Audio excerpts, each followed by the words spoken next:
Uh, Hello everyone. The first question I chose to answer was number one, and it says, using the text, discuss the assimilation process. If you're currently working, talk about how you were assimilated into your most recent job, or how you participated in the assimilation process of bringing a new employee into your organization. Be specific and use the language of the text, then explain what works and what doesn't work in the process in which you have been involved. So a lot of the assimilation stuff I found was on page 100. Assimilation is just getting used to a new job or adjusting to how that new job is gonna be, the culture, the um, your role, and all that stuff. Just kind of adjusting and getting to know how you're gonna be. One of the major things that I noticed in the text was that it said the assimilation process starts even before you're hired, with how the company's recruiting is and their interviewing and their website that brings you in, because if you don't have a good experience with that, like, you're probably not going to want to work at the company, is how the book put it. So I thought that was kind of interesting. Assimilation also, my experience with assimilation, I've never really had a real job, but going to college was one way that the book explained it, and my assimilation to college was pretty interesting. Playing baseball in college, I didn't have an apartment for the first like week and a half, and so I was staying with one of my buddies and getting used to that, and then moving into my apartment, made my process a little bit longer than most people's, but once I got settled in, now I'm doing good. The second question I chose to answer is number three. It says, according to our authors, what strategies are necessary when adapting to gender differences in the workplace? What are the controversial rituals followed by men and women in the workplace? Where do the authors miss the point or overlook gender issues in the workplace in their discussion?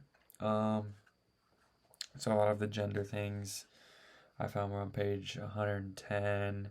The first thing that I found difference in the rituals between men and women was that women communicate to establish relationships better than men do in the workplace. So they talked about how women will finish with a tag on question to carry on the conversation and build a relationship, to where men wouldn't do that. So a tag on question is like, yeah, I had a great weekend. How was yours? To where, like, if a man got asked something, he'd like explain, the way the book put it was, he'd explain what happened this weekend and then just wouldn't put anything, because he doesn't want to communicate anymore, and women kind of try and build those relationships. One thing that I thought the author overlooked was the stereotypes of men and women in the workplace, kind of like that. One that I think of a lot is like the men should be doing the heavy, like the hard work and the dangerous work, and the women should be like behind a counter or like sitting in an office, like a secretary kind of position. And also vice versa, like a man shouldn't be sitting behind a counter, like he's not a real man if he's working a secretary position, or a woman shouldn't be working in the shop, like that's too dangerous for her. I think the authors didn't really talk a whole lot about that. They might have mentioned it here and there, but I think that could have been brought up a little bit more. The last question I chose to answer is number four. The authors give an almost superficial and brief overview of diversity in the workplace. In what ways have your own experiences mirrored, diverged, and conflicted with the viewpoints shared in the text?